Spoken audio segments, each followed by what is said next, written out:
Good morning and welcome to our daily devotional from Pilgrim Congregational Church. I'm Patrick Horn.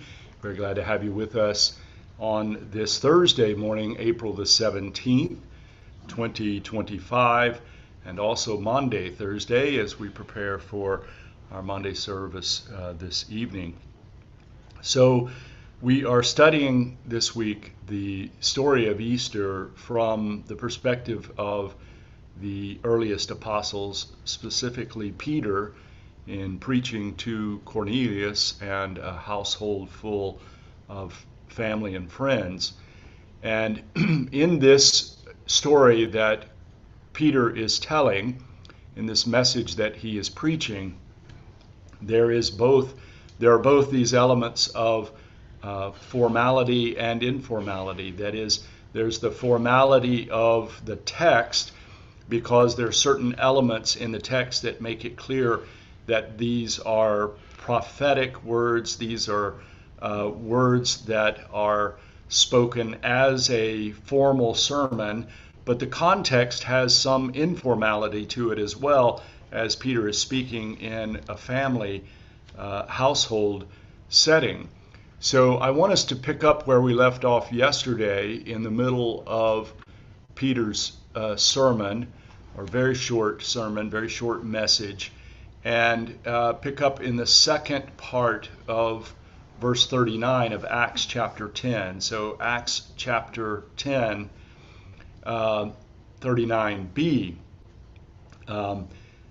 So Peter has introduced the story, introduced how this message came to the people of Israel and how it began to spread, and how the story begins with John the Baptist and about Jesus' ministry, a line about Jesus' ministry and the good that he did, and a statement about there being witnesses. And then the second part of verse 39, Peter says, "They put him to death by hanging him on a tree. But God raised him on the third day and allowed him to appear, not to all the people, but to us who were chosen by God as witnesses, and who ate and drank with him after he rose from the dead." Well, this, of course, is the powerful part of the message.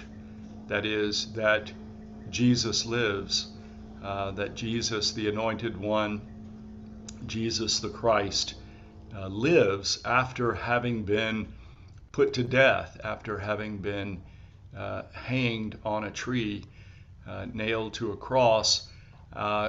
Peter says, but God raised him on the third day. In this particular account, Peter makes the point that these were not public appearances, that when Jesus appeared to them after his death, he did not appear to all the people, but to those who were chosen by God as witnesses. And they ate and drank with him. And there could be a special significance there in this idea of eating and drinking with Jesus as a kind of formal, ritual kind of feel to it.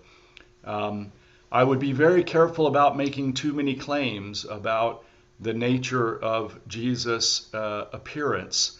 That is, clearly Jesus did not stay in a normal body. Jesus went on to heaven and left the earth. So these appearances are somewhat strange and somewhat unusual. I once was at a philosophy of religion conference where they were discussing the resurrection, and they were discussing the ascension afterwards. And one of the philosophers said, well, did he shoot up like a rocket? And it was meant to point out that there's something different about this ascension, that it's not, it wasn't quite like a rocket, although one philosopher said, well, maybe. And then the other one said, well, what happened to the body? Where did it go? And these are very, very difficult sorts of questions to answer. and probably are not intended to be raised by the text. There's another issue at play here, which has to do with the transformation of our lives. This is what Peter and the apostles are testifying to when they say that Jesus is alive, when they say that the Christ is resurrected. Our faith ought to take us more in the direction of how it is that we love our neighbors and love our world. But a powerful witness to the fact that Jesus lives and now lives for us and in us as well. Let's close with this word of prayer from W.E. Orchard. Eternal God, before whose eyes the ages passed, who knows all the changing thoughts of people, help us to remember that thou art throned above all time, and bring every thought into captivity unto thyself. May we not turn back to bygone centuries to hear thy voice, as if thou spoke no longer to us now. May we not imagine that the judgment is postponed to some far-off future day. Give us to know that upon the slopes of Sinai still our feet may stand, that even now the books are opened and the thrones are set.